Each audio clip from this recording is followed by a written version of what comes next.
This is a podcast which does not shy away from difficult and vulnerable topics. The content is of an adult nature and we do swear at times.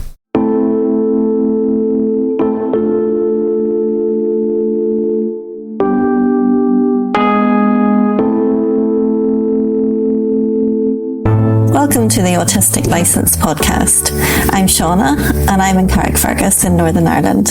I'm Leo in London. We invite you to listen in on our conversations as we experiment with unmasking in an autistic space. We talk about what it means to discover we're autistic as adults, especially with established careers as therapists. We want people to know that autistic therapists exist and to broaden the conversation about neurodiversity. You're so welcome to join us, whoever you are and wherever in the world you are. We hope you'll find something of interest and connection here.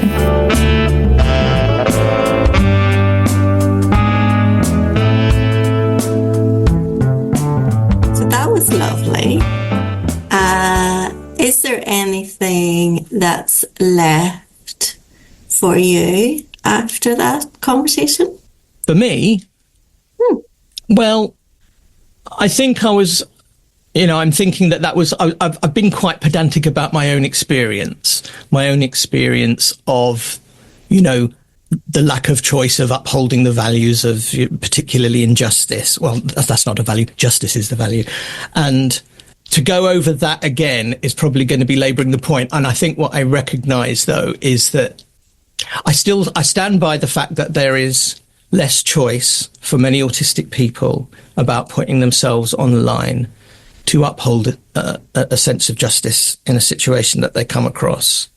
Mm-hmm. But I think there are different motivations that can come through when we are able to take some agency over that for our own good. So when I think back to what you were just saying earlier about not having to have it modelled through bad experience, which I did, and that's really the point I was probably getting caught on, then that broadens it a little bit for me. Yes, there are other ways of getting to that place of exercising more care in the face of perceived injustice. Yeah, I like the way that you just said that. No doubt, in the process of developing self-compassion, there's a lot of factors that come into that for people. And, of course, I've had opportunities where standing up for justice has led to consequences which were inordinate compared to actually. So it's learning how to fight, what battles to fight, I suppose. There's certain battles that are worth it. And even though the toll is really, really, really high, justice is more important and will always be more important. There's other things that maybe over time I've learned to save my spoons on. Yeah. And that's what I would call the self-compassion piece. But you're probably right that in the past I would have got much more burnt out and much more all in on causes just because I felt I had to, rather than because I was making an adult kind of decision. And there's probably big things that I will never be able to not stand up on, no matter what. And there will be other things that now I have much more daily choice on, because I know how to check in on myself and work out what that's going to do to me, and factor me into it as well as what's right for everybody else, because that's another thing where there does have to be me in it somewhere, and that's maybe what can be missing, and that's where I think there's a traumatic edge to sometimes how we throw ourselves into things. And if it's really going to throw ourselves under the bus, then should we really do it? Like, is that really autism? Is that not a traumatized autistic person? Yes, it is.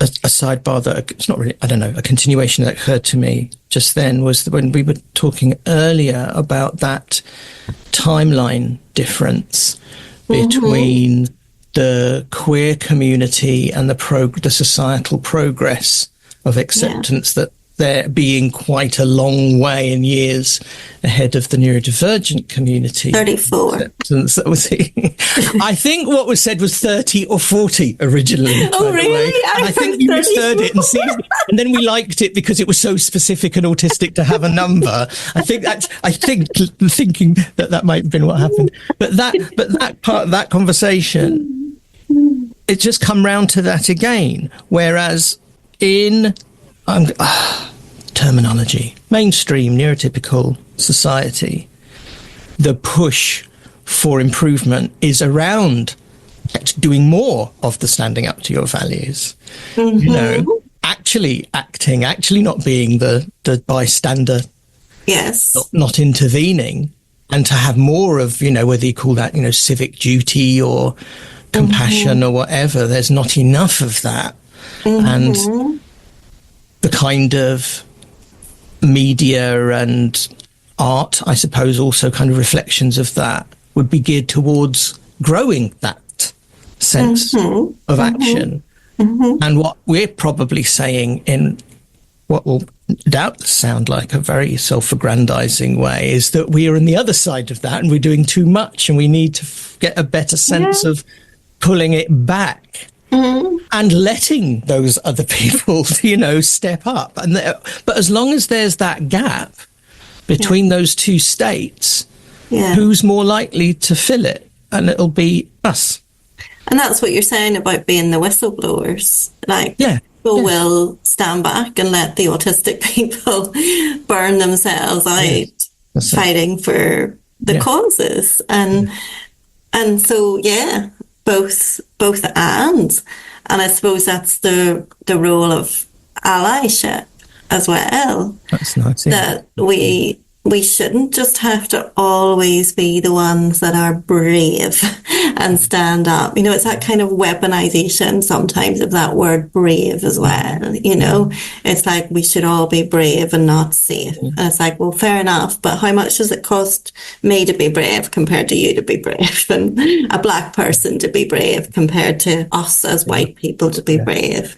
You know, there's also a sense in which, well, it's not an equal playing field, and we don't always need to be the ones who do. And you used a word there, weaponize, and actually, as a therapist, that's something that I will bring in when somebody, an autistic person, almost certainly, because I'll be working with them, would be taking too much responsibility for them, for the other people around them and their okayness and their well-being. And it's obviously done out of a fairly altruistic and value-driven mindset. And it's not necessarily a useful intervention, at least at first, to say you need to exercise some self-care here, or to use the oxygen mask analogy of after your own before you help somebody else with theirs, because that's fighting against the mindset of wanting the best outcome for other people, which often means holding other people's okayness as a priority over your own. So I use that word weaponize. I say, well, the argument I will have will be to weaponize that feeling against you. In other words, to talk about choice. So if you take responsibility for somebody else and you step in and do the thing, you are also taking away their choice as to whether or not to do that.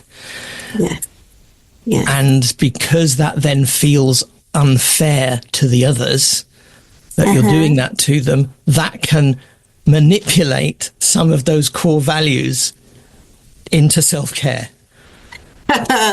Using manipulate. It's manipulative. In its best possible light. It is manipulative and it's sneaky, except that I always explain to them what I'm explaining to you. Well, that's it. And manipulate as a word has got such bad Of course it does, of course. But actually in a good way. I could also point out that you kind of need to take your own advice on that. Oh, very much so.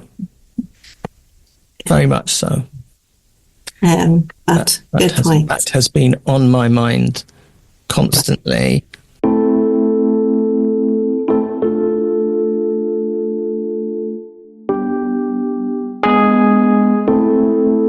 Okay. going back, the other thing that the discussion made me think of was around, you know, like not advertise. So like, I know that we're saying, okay, we're 30 or 40 years behind the LGBTQIA plus community and how they have the advances that they've made in becoming more visible and rights, which I know it's still far away. But if we're behind that, and then we're kind of saying we're out, oh goodness, I don't know how to put it. Like, is there a challenge there? Or is that me also just giving myself a hard time where I'm kind of going, well, I'm not advertising as a therapist for the queer community. You know, I'm kind of like, I'm saying that there's an intersectionality, and I've talked on here about my own intersectionality. You know, we talk about neuroqueering, and we talk about what it means to be queer. We've done all of that, but there's not a page on my website saying, you know, I am this in terms of my sexuality. This is this. I don't go into it in the same level of depth as I do about neurodiversity. Right. Yeah. And I don't attract people to therapy primarily due to my queerness. I attract them to therapy due to my autisticity, my neurodivergence. So is there also a challenge there of not being out in a visible enough way as a queer person for us? That's interesting. I think immediately, and then there's probably kind of prejudices and biases at work here, as I think, but the level of we're more advanced, you and I mean, you know, in our labeling of our neurodivergence than in any other part of us that we might talk about as therapists, I think, at the moment. Feels like it's kind of been reverse engineered for me, because throughout my practice, which is, you know, it's over 10 years now, I have always had what seemed like a disproportionate number of queer clients in the broadest sense, which I didn't understand for a long time. It was just comfortable. So they weren't coming to me because of any labels, because there weren't any. I was just a therapist.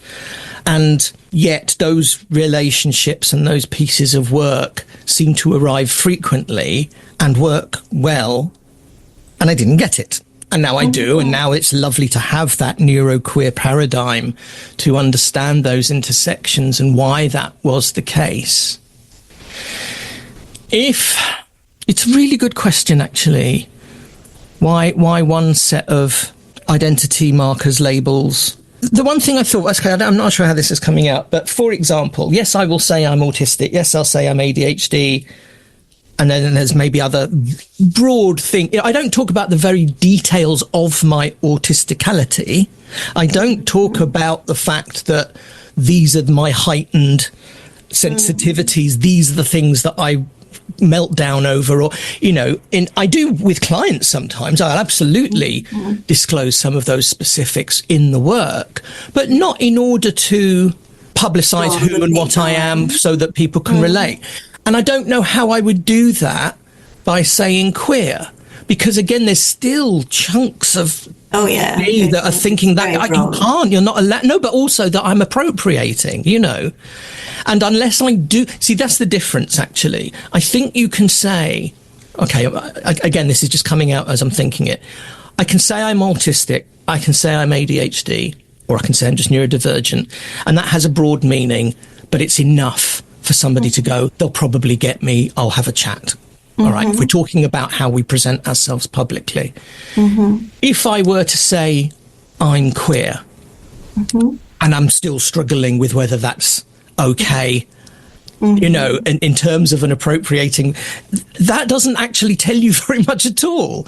And that would feel to me, I think, not to be specific enough to relate to people who might want to relate to me because of something I'm disclosing about myself. It could mean, I don't know, Well, okay, but you know the way you say that the podcast is part of your practice, and lots of people who come to you listen or have listened to the podcast. That is different to me. Yeah. And so I guess that people would also hear you talking about all these things on the podcast, so they would also know those kind of things. For me, the vast majority don't know anything about the podcast. Okay. But I am thinking about my website, and I am thinking about, you know, there's a link to a blog that I wrote, which does go into what type of autistic person I am. Okay. You know, it does talk about the qualities that I see as autistic in relation to therapy. So there is that information for anybody that wants to see it. And it's clear I've done my own work on it. You know, I think that's a really key thing as well, you know, because anyone could maybe say, I am neurodivergent. But as we know, there are people advertising as having lived experience of neurodiversity. Buzzwords they use, but when you really, you know, dig into it, they've got a nephew who's autistic or something like that. That's right. And, you know, so actually discerning people are wanting to know, you know, have you done your work on this, and what do you mean by such and such? And I think that for us in our various ways, there's enough material out there for somebody to see, what kind of neurodivergent are you? It's not so hard to do a lot of Googling. Like, even though I don't tend to, for whatever reason, have people that know about the podcast, all they'd have to do was do a couple of clicks and they would find it. So it's not hidden, but it is out there. But I think the key point that I'm making is that we've done our work on it. You know, that comes across. And so it kind of would feel like enough for someone to know the kind of person. And I take your point with, you know, using the label queer, that for a lot of discerning people, they would want to know what do you mean by that? Now, there'll be other people that don't dig below the surface, and that's why a lot of people who say, use the buzzwords, I am neurodivergent or neurodivergence affirming, a lot of people will see that as, okay, well then you're the person for me, and they get disappointed because that person actually hasn't scratched the surface. And you know, so that is a danger, and it's possible that people would still feel like we're approachable for advertising ourselves as queer, whether that's right or wrong. But we would want to do it right. So we would want to do our work on it in the same kind of way. And is that the kind of the challenge then that I'm bringing to myself in this is, okay, well, why do you not advertise in that way, Shauna? Is it because you haven't done your work enough on it yet? And I'm not talking about anybody other than myself in that, you know, but I don't think it's due to a stigma, because I think we've already said there's a bigger stigma with being autistic than being absolutely. queer. Nothing I don't think it's that, you know. So is it that I don't feel like I've done enough work in it? And we've talked on the podcast before about being concerned about using the label because someone might invalidate us for the type of queerness. But if you listen to that, is that not similar to someone who hasn't done their work on their autisticity and feels like, well, I've got a little bit of autism, but I don't know whether I can own it? You know, are we not kind of coming across similar to that? I got you. Not having really embodied it, not necessarily. Yes, as I said, not really do the stuff. No, you make that point really, really well, and that makes me think a lot.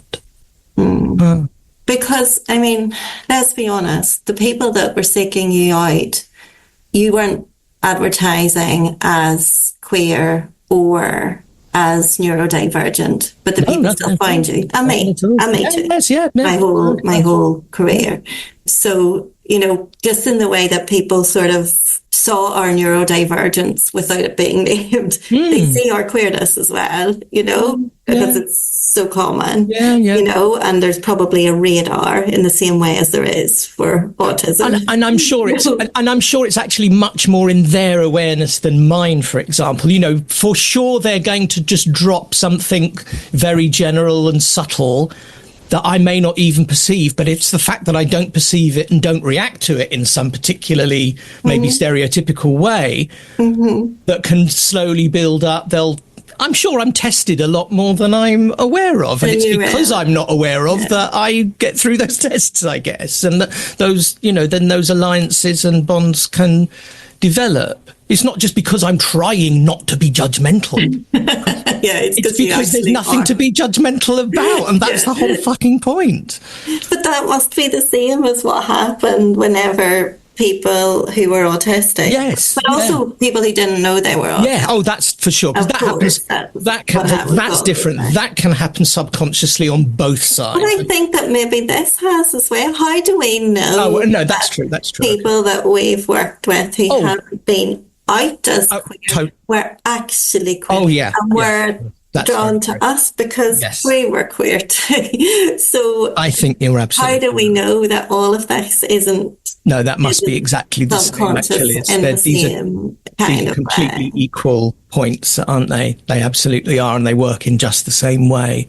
Yes. But we have done more work on neurodivergence, as you're saying, and we know more. I mean, it may not be that we feel any more that way, but we can talk about it more and deal with it consciously more. But there's probably work or thinking or developing to do internally alongside that. Yeah, and I wonder whether, when you say, like, people that have come to you maybe having done lots of work on their queerness, and so they bring that into the room and they're coming to you because they want to do more work on the intersectionality of that with their neurodivergence. So it's just it's just that we know certain aspects of ourselves, or it becomes really pressing on us to do certain work on certain aspects in different time frames, because we're all different. Thank you for listening to the Autistic License podcast. You can connect with us via Instagram, Facebook at autisticlicense.com, or by email at autisticlicense@gmail.com. And we spell license the British way, LICENCE. We also have a thriving Facebook community. Search for Autistic License Shauna and Leo, or click on the link in the show notes.